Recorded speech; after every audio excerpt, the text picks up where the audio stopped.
ถนนไปนาเนาะหรือว่าถนนต่างจังหวัดในประเทศไทยทุกคนเขาเรียกว่าสวรรค์บนดินเนาะที่จังหวัดกาญจนบุรีเนาะเมื่อหนุ่มลาวทุกคนลาวนี่แหละที่ไปเฮ็ดเวียกอยู่พุ่นเนาะหลงเสน่ห์ถนนเนาะหรือว่าหนทางในประเทศไทยทุกคนและความเขียวกระจีเนาะของต้นไม้ที่ว่าอยู่อ้อมค้อมเส้นทางนอกจากนั้นยังว่าถึงมาตรฐานของถนนอยู่ตามเขตชนบททุกคนมีเสาไฟมีความหนาของเส้นทางเรื่องราวสิเป็นอะไรทุกคนเดี๋ยวมื้อนี้เราจะมาโอ้ลมกันกับสบายดีนะสวัสดีครับท่านผู้ชมยินดีต้อนรับเข้าสู่ช่องไลฟ์สไตล์วิทยานุศักดิ์อยู่กับข้าพเจ้าธนกศักดิ์เช่นเก่าเช่นเคยก่อนอื่นก็ทักทายสบายดีพ่อแม่พี่น้องหมดที่สุดทุกคนเนาะจะเป็นพี่น้องอยู่ทางเมืองลาวเมืองไทยและอยู่ต่างประเทศเป็นได้สบายดีบ่สภาพอากาศเป็นได้ทุกคนอยู่ทางประเทศไทยอากาศร้อนบ่ซึ่งว่าอยู่สปปลาวทุกคนอากาศถือว่าร้อนหลายทุกคนเนาะซึ่งว่าส่วนเมื่อวานนี่เนาะมีฝนตกทุกคนอยู่ประเทศไทยได้เป็นจังได๋เนาะในรายการรักษาสุขภาพหมดที่สุดทุกคนเนาะซึ่งว่าอาทิตย์ก่อนนะครับมีแบบเกินว่าพายุเนาะประเทศตกเนาะอยู่ทางไทยก็ได้รับผลกระทบจำนวนหลวงหลายเนาะเป็นกำลังใจให้นะทุกคนโอเคทุกคนเนาะสำหรับพี่ท่านใดที่เข้ามาเบิ่งใหม่ทุกคนอย่าลืมกด subscribe พาพี่กด subscribe เนาะและอย่าลืมกดกระดิ่งเพื่อบ่พลาดคลิปใหม่ๆของข้าพเจ้านั่นเองทุกคนถามมาว่าถึงถนนหนทางเนาะประเทศไทยเนาะว่าจะเป็นอยู่ในตัวเมืองใหญ่อย่างตัวอย่างเช่นกรุงเทพมหานครเนาะทุกคนเนาะแล้วก็ตามต่างจังหวัดเนาะที่เป็นตัวเมืองใหญ่เนาะก็จะมีเส้นทางที่ดีเนาะหลายเลนทุกคนนอกจากนั้นยังมีมาตรฐานที่แบบว่าสามารถทนทานเนาะรถบรรทุกที่แบบว่าหนักๆเนาะแล้วก็สามารถแล่นได้หลายปีเลยทีเดียวเนาะซึ่งนอกจากนั้นทุกคนเนาะทุกคนอาจจะเห็นในภาพรวมของเส้นทางตามตัวเมืองใหญ่ทุกคนเนาะซึ่งว่าอยู่ชนบทก็บ่ต่างกันทุกคนเนาะแม้แต่เส้นทางไปนาทุกคนเนาะเพิ่นก็ยังสามารถเรียกว่าเฮ็ดคอนกรีตเนาะให้ได้มาตรฐานให้ประชาชนแบบนำใช้อย่างทั่วถึงซึ่งเพิ่นว่านะทุกคนการหัวใจหลักของการสร้างเส้นทางนี่นะมันก็มีหลายปัจจัยเดี๋ยวมื้อนี้เราจะมาลงลึกไปนำกัน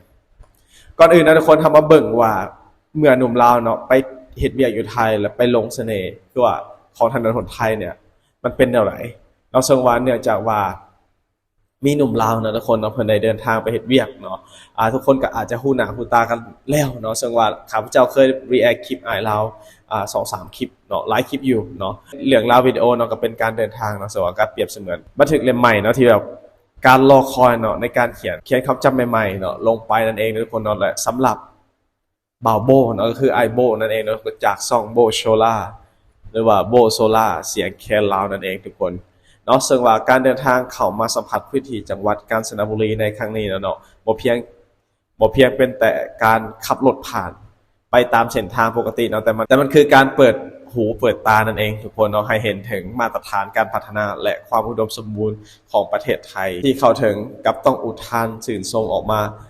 นับครั้งบ่ถ้วนเลยทุกคนเนาะตลอดการเดินทางนั่นเองเดี๋ยวเรามาเบิ่งว่ามาตรฐานของถนนในประเทศไทยเนี่ยเป็นหยังมันจึงดีเนาะเป็นหยังเพิ่นถึงสร้างแบบว่าเฮ็ดให้มันกุ้มค่าในหลายๆปีทุกคนเนาะซึ่งว่า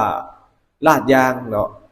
เรียบกิ๊บเนาะเพิ่นว่าเนาะบ่เพียงแต่ในหุบเขาที่ลึกที่สุดเนาะหรือว่าอยู่ตามเขตภูดอยอย่างต่างๆเนาะสิ่งแรกที่เป็นไฮไลท์สำคัญและเป็นหัวใจหลักของคลิปนี้นะทุกคนเนาะของคลิปที่ไอโบซูล่าเราได้ถ่ายรีวิวเนี่ยนะก็คือความถึงในเรื่องของโครงสร้างพื้นฐานเนาะซึ่งไอโบเนี่ยเนาะเราขับรถอยู่เส้นทางหมายเลข3229เนาะซึ่งเป็นถนนที่ตัดผ่านเข้าไปในพื้นที่ป่าและภูเขาซึ่งว่าสิ่งที่เห็นให้เขาประทับใจอย่างสุดซึ้งก็คือสภาพของถนนหรือว่าหนทางที่เป็นถนนลาดยางอย่างดีเลยทุกคนเนาะอย่างดีแล้วก็เขาเปรียบเทียบให้เห็นภาพชัดเจนว่าถึงว่าจะเป็นทางเข้าป่าที่เบิ่งแล้วห่างไกลเนาะแต่กับบ่มีฝุ่นควันรบกวนเลยเนาะแม้แต่นิดเดียวเนาะขอขัดหน่อยทุกคนก็คือโดยส่วนตัวในข้าพเจ้าบ่มักเลยแบบว่าถนนที่มีควันมีฝุ่นนะเพราะว่าการเดินทางมันระยะทางที่ใกล้แล้วเนาะถนนยังเป็นฝุ่นอีกบางทีเฮาอากาศร้อนเองนะทุกคนเฮาสับแบบมันเห็นให้เฮาเมื่อยนะแล้วก็มีอาการปวดห้างแล้วก็นอกการที่เฮาเที่ยวทางแบบสั้นนะทุกคนมันก็แบบมันอ่อนเพลียนะมันก็บ่อยากไปไสไปสินะเนาะข้าพเจ้าเห็นทางบ้านเพิ่นเนาะตอนนั้นไปเชียงใหม่ข้าพเจ้าเคยยกมาหลายคลิปละแต่มันดีเลยเนาะตามภูผามันก็ดีเลยทุกคนนอกจากนั้นทุกคนเนาะถนนมีความเรียบเนียนเนาะแบบเนียนกิ๊บบ่แทบจะบ่มีขุมเลย เนาะปลอดภัยและที่สำคัญนะทุกคนคือมีการติดตั้งเสาไฟฟ้าอันนี้เห็นดีเลยทุกคนเนาะแม้แต่ต่างจังหวัดเนาะเพิ่นก็ยังติดตั้งเสาไฟฟ้าครับเจ้าคิดว่าเพิ่นใช้งบประมาณจำนวนมหาศาลเลยเพราะว่ามันเป็นบางคนเนาะตาโหลดมันบอกว่าบ่แจ้งจังซี่นะอาจจะเสี่ยงต่อการเกิดอุบัติเหตุเนาะแต่ว่าการที่มีเสาไฟฟ้าแบบสีสว่างจังซี่เนาะก็เฮ็ดให้ถึงความปลอดภัยบ่ว่าจะเป็นผู้ที่ขับขี่เนาะแล้วก็ยังเป็นความปลอดภัยให้กับผู้ที่เดินตามท้องถนนนั่นเองนะทุกคนตลอดเส้นทางเลยสวรรค์นี่นะทุกคนคือจุดที่บ่าวโบอวยพรและแสดงถึงความปรารถนาอย่างแห่งกล้าวว่าอยากให้บ้านเกิดของเขาที่สปปลาวเนาะมีการพัฒนาถนนหนทางให้ได้มาตรฐานระดับนี้นะผมมันคือปัจจัยพื้นฐานที่จะนำความเจริญและการท่องเที่ยวมาสู่ชุมชนอย่างยั่งยืนอันนี้เห็นดีเลยทุกคนเนาะเพราะว่านักท่องเที่ยวมาเที่ยวนะก็เจ้าก็ต้องการแบบความสะดวกสบายเนาะคือประเทศลาวก็มีพี่หลายคนเพิ่นก็ว่า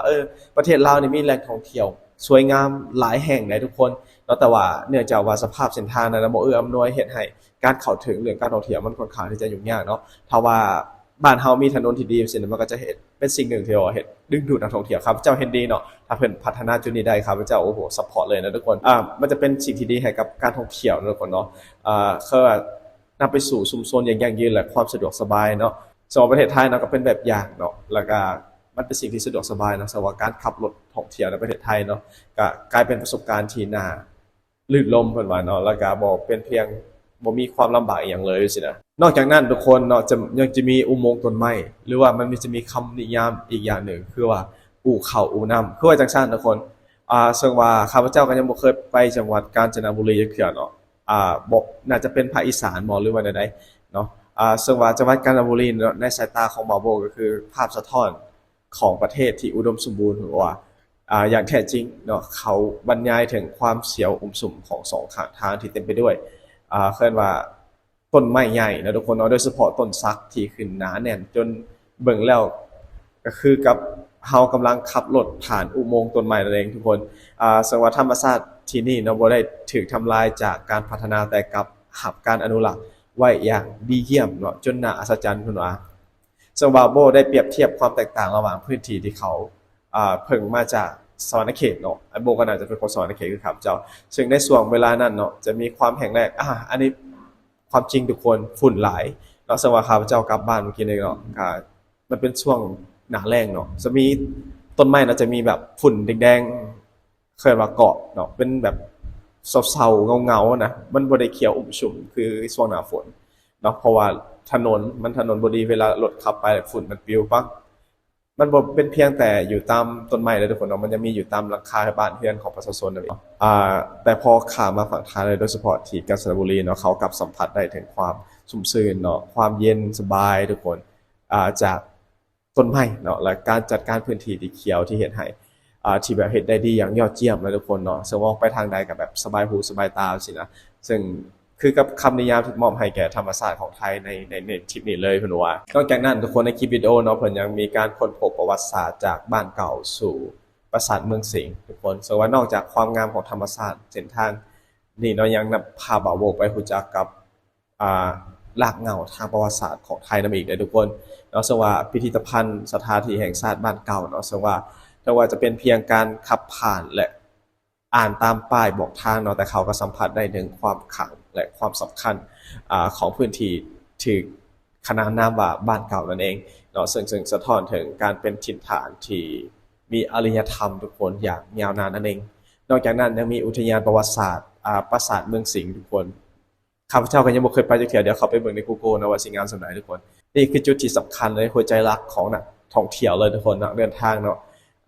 ซึ่งไอโบเนาะแล้วหัวใจเราก็แบบโอ้เต้นแรงเลยทุกคนเนาะเปิดตัดสินใจแวะเข้าไปสัมผัสความยิ่งใหญ่ทุกคนยิ่งใหญ่ของปราสาทหินศิลาแรงเนาะโบราณแต่ว่าแสดงให้เห็นถึงความอัศจรรย์ใจในฝีมือของคนสมัยก่อนที่สร้างกำแพงและปราสาทนี่ทุกคนได้อย่างมั่นคงถาวรท่ามกลางป่าเขานั่นเองจะว่าเป็นการผสมผสานระหว่างธรรมชาติและโบราณสถานได้อย่างดีนำเองทุกคนนอกจากนี้ทุกคนนำใจและมิตรภาพซึ่ง